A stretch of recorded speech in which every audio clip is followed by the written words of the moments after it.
Hello and welcome back to my channel. So in this video I'll be giving you a brief overview of the definitions that are there in this auditing pronouncements book. So the definitions actually run into about 20 pages. So what I'm going to be doing is I'm going to split the entire 20 pages into like 4 to 5 videos, and I'll be covering certain important definitions that are given in this book. So all these definitions are actually part of the standards which I'll be covering later on, but instead of covering these definitions again, I'll be referring to this video when I'm doing video on those standards. So let's get into the first part of it. So the first definition that we'll be looking into is access controls. So access controls are those controls which restrict the access of certain things to only authorized personnel. So we can further subdivide access controls into authentication and authorization controls. So authentication control identifies who is the user, whether that user is given permission to access that particular system, and authorization control, these controls they specify or they check whether that particular user has permission to access those particular resources. So authentication we can think of as a username and a password control where the person actually logs into the system, and authorization control is where what all access has he been given in that particular system. So let's say he logs into a particular timesheet system. So the authorization controls they define what are the things which that user can access inside that particular system. So next let's go into accounting estimate. So accounting estimate is an approximation of a monetary amount in the absence of a precise means of measurement. So accounting estimate is basically whatever estimate the management does in cases where there are no precise means of measurement. So one of the best examples for this could be gratuity valuation or gratuity liability valuation. Usually actuary provides his report on what should be the gratuity valuation, and the management makes an estimate of that particular amount. Or let's say management is making an estimate on certain expenses which they would be incurring. Say they have received certain services and they are not sure of the exact amount which they would be liable to pay later on, so they'll be making an estimate based on their past experience or history or certain things like that. So that's an accounting estimate. And then we'll be going into agreed upon procedures engagement.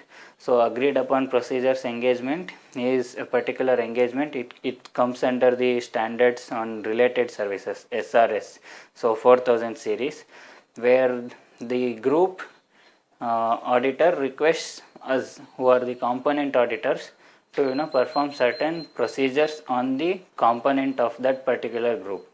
So let's say XYZ Limited is the group and they are being audited by a particular auditor, and then they have one particular entity in India for which the group auditor wants to perform certain procedures. So those procedures will be done by the local auditor here. So the procedure will be agreed upon at the local level between the local auditor and the local management, but the procedure will be specified by the group auditor at the group level. So that's how it works. And then analytical procedures. So this is connected with SA 520, and the definition says that evaluation of financial information through analysis of plausible relationships, which could be both among financial and among non-financial data as well. So we could take an example of gross margin. So gross margin is where we take the sales figure and we try estimating the gross profit based on the usual margin of that company. So we then compare what is the actual margin which they have got versus what they should have got. So that is among financial data. And among non-financial data and financial data, we can take an example of payroll cost to the number of employees. So we try comparing what is the payroll cost which has been incurred versus the number of employees who are there in that company, whether it makes any sense or not. So that's how we perform the analytical procedures. Next we will be going into anomaly. So this comes under SA 530, which relates to sampling. So anomaly is a particular misstatement which is kind of unique. So it does not represent any common misstatement in that population. Rather, it's a very unique misstatement, and we have to perform further procedures from identification of misstatement to determine that it's an anomaly. And then we'll go into applicable financial reporting framework. So applicable financial reporting framework is the framework under which the management prepares the financial statements. So we can take Companies Act 2013, which has Schedule 3 as one of the applicable financial reporting frameworks. It applies to all companies. And here, further to that definition, it has two particular points, which is fair presentation framework and compliance framework. So fair presentation framework, it says that the management can go beyond whatever is specifically required to get a fair presentation, or they may depart from a requirement to achieve fair presentation. So Schedule 3 is one of the examples of a fair presentation framework, because the companies are given the leeway to disclose beyond whatever is specifically stated to achieve a fair presentation. And then there is another type, which is a compliance framework. So compliance framework requires that the particular entity which is following that framework, they have to comply with that framework. They can't disclose anything in excess or anything less than that. So you can take financials of a banking or insurance company as a compliance framework, because they need to specifically comply with the law which is applicable, law and format which is applicable to them. They can't go beyond or less than that. And then next we will be going into appropriateness of audit evidence. So appropriateness is the measure of quality of the evidence. So how appropriate is that evidence to the particular requirement that you have. Say we are auditing payroll cost. So we will be checking the employees' pay slips, we will take their appointment letters, and we will check whether the employee actually exists. So these are the appropriate evidences that we need for that particular testing. We don't need anything other than these, or we may not actually need anything other than these for that particular testing. Say for example, we would not be specifically inclined about checking the PF record for checking of this payroll cost, but rather the more conclusive evidences would be from the employee's appointment, his existence, and those kind of things. So that is appropriateness of the particular evidence. And next is arm's length transaction. So this is related to AS 18 and SA 550. So arm's length transaction is where we are conducting a transaction at prices which unrelated parties and independently acting parties would be conducting. So there is no possible bias in the pricing of those transactions. And then we will go into assertions. So assertions are representations made by management, and they are embodied in the financial statements. So accuracy, cutoff, and completeness, these are some of the assertions which are inherently present in the financial statements. And then we will go into assurance engagement. So assurance engagement comprises of SA, SRE, and SAE. So these three standards, let me show you that. So in this diagram, it comprises of SA, SRE, and SAE. So SRS is not an assurance engagement. So assurance engagement is an engagement which a practitioner carries out, and that provides an degree of assurance, so an extra degree of confidence, or enhances the degree of confidence of any particular user in those financial statements which have been checked by the practitioner. That is what an assurance engagement is. So there are two further subtypes in that. One is reasonable assurance and the other is a limited assurance. So reasonable assurance is where the risk is reduced to an acceptably low level and a positive form of opinion is expressed.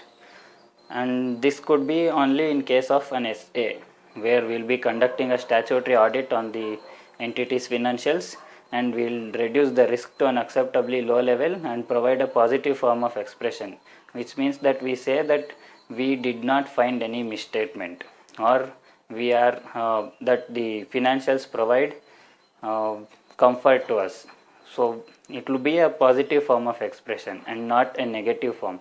Whereas limited assurance engagement is a case where the practitioner does not go to an extent where his level of risk is reduced to an acceptably low level. It is acceptable only in the circumstances of that engagement, but not to this level, acceptably low level. So it is slightly more risky, or the opinion is slightly more diluted in case of a limited assurance engagement, and that's why we'll be giving a negative form of expression of opinion and not a positive form.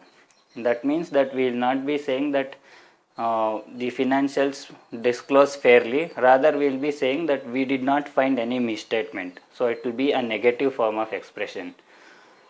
And then audit evidence. So audit evidence will break down this definition into multiple parts. Information used by the auditor in arriving at his conclusions, and his opinion is based on these conclusions. So that particular information is audit evidence. And then audit risk.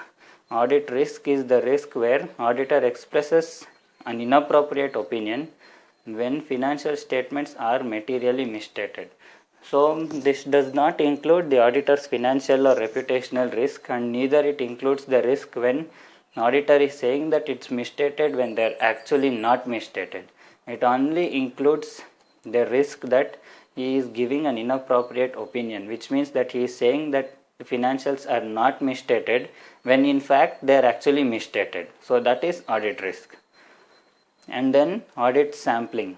So sampling is application of the audit procedures to less than 100% of the items within a population, so that all sampling units have a reasonable chance of getting selected, and they provide a basis for the auditor to draw his conclusions on the entire population. So again we will divide this definition into multiple parts. Sampling means application of the auditor's audit procedures to less than 100% of the items in a population. So we will only pick certain samples and not the whole population. And the way that we need to select sample is that each of this unit in the population should have a chance of getting selected. So it can be a random sampling or a haphazard, or we divide population into particular strata and then select in such a manner that they all have a chance of getting selected. And then those samples should be tested to provide the auditor with a reasonable basis, which means that when testing those population, the auditor can draw an opinion on the entire population. So if the samples are not misstated, the auditor can draw an opinion that the entire population is not misstated.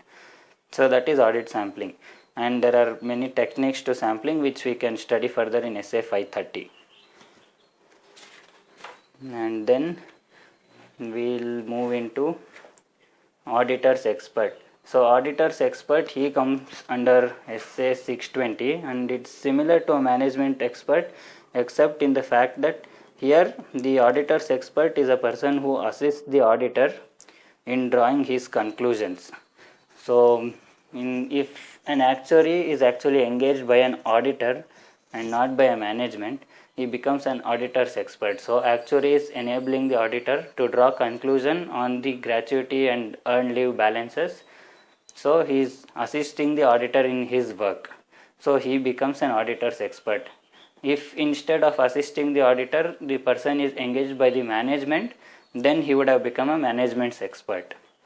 And then auditor's point estimate and range. So this we will be studying about in SA 540, where the auditor will draw a particular range or an estimate to test the management's estimate. So in the previous pages we saw the definition of accounting estimate, which is made by the management. So management makes particular provisions in the financials, and to test those estimates, the auditor will develop a range, and he will be using that range to determine whether the management's estimate is appropriate or not. So in the next video, I will be continuing with the other definitions. So please stay tuned and keep watching.